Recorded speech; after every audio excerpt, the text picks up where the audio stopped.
What's up mga kuya at ate? In today's video, gagawin natin itong spin dryer na to na ayaw umikot.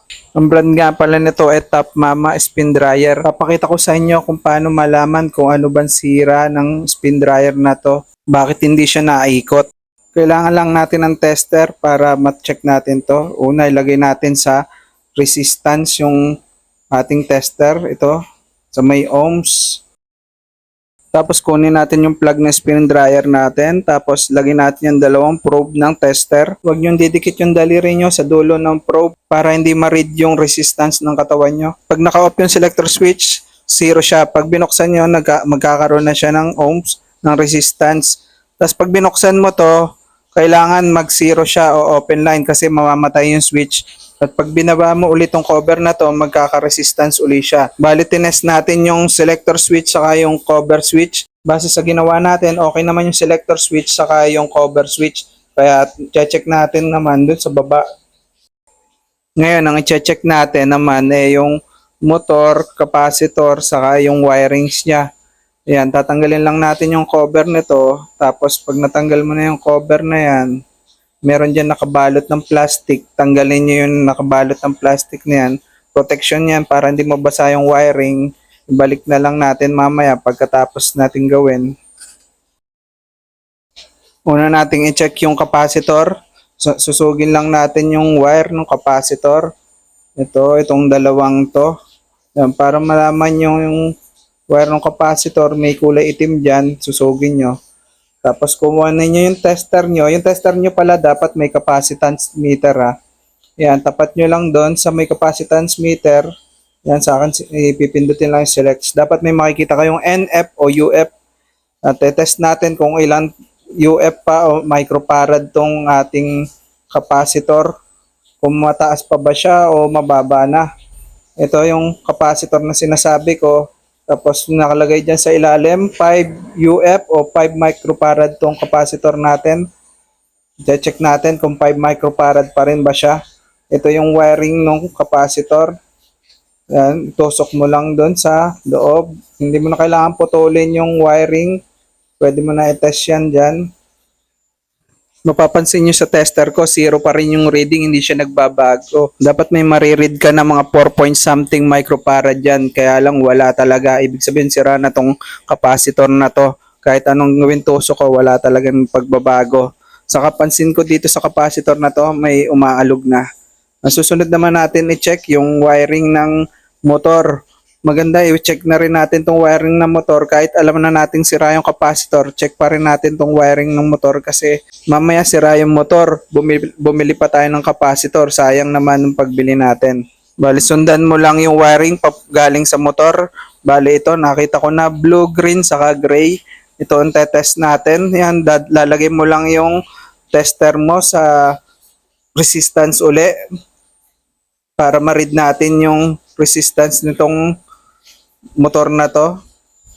Yan, test muna natin itong blue at green. Ayan, makikita mo sa tester, meron siyang nare-read. Nalipat natin dito yung tester para makita natin. Yan, blue at green. Yan, nagbago yung ating tester. Nakaano tayo ng 99.9. Ang susunod naman ay green at gray. Yan. Test natin siya. 173.5. Tapos blue at gray. 74.8. Yan, pabago-bago. Pero meron siya. Meron siyang resistance. Ang mahalaga dyan, meron kayong resistance na makukuha. Sa tang wire na tinest natin, may mga resistance tayo nakuha. Ibig sabihin, okay yung motor na to. Ngayon, check naman natin tong fuse na to kung okay ba siya. Tingnan natin, baka mamaya sira na rin tong fuse na to. Dapat iset natin yung tester natin sa continuity. Yan, test na natin tong fuse na to. Dapat tutunog tong probe na to. Pag pinagdikit yan at pag tinusok natin to, itong fuse na to dapat tutunog din. Yan, tumunog siya. Ibig sabihin, okay yung fuse na to. Walang problema yung fuse na to.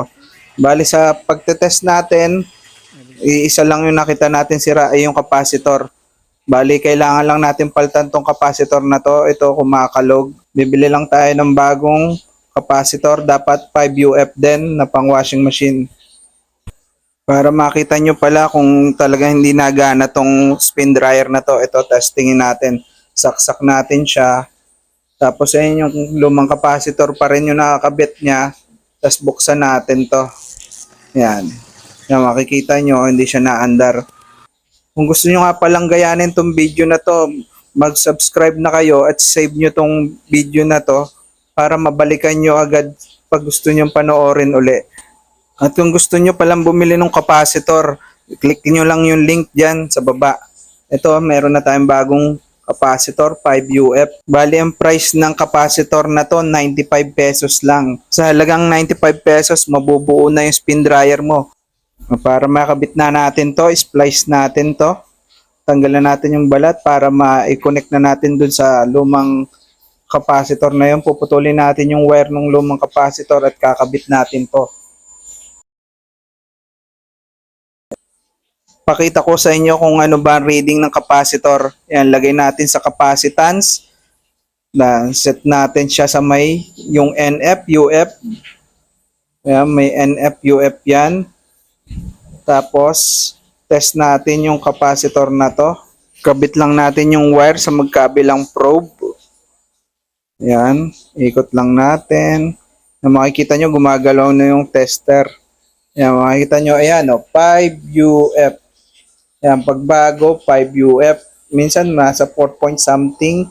Pero okay pa rin yun, mga 4.9, okay pa rin. Yan, puputulin na natin itong capacitor dito. Yan. Kahit saan mo ilagay yung wire ng capacitor dyan, okay lang. Kahit magkapalit, walang problema. Yan, splice lang natin to. Tapos kakabit na natin yung isang wire ng capacitor dito sa magkabilang wire na to. Ayan, pagdugtungin lang mabuti, siguraduhin mahigpit para hindi mag-spark yung wire. Iikot nyo ng mabuti at ipitin nyo tapos balutin nyo na electrical tape. Medyo kapal-kapalan nyo para hindi naman mag-ground sa isa't isa.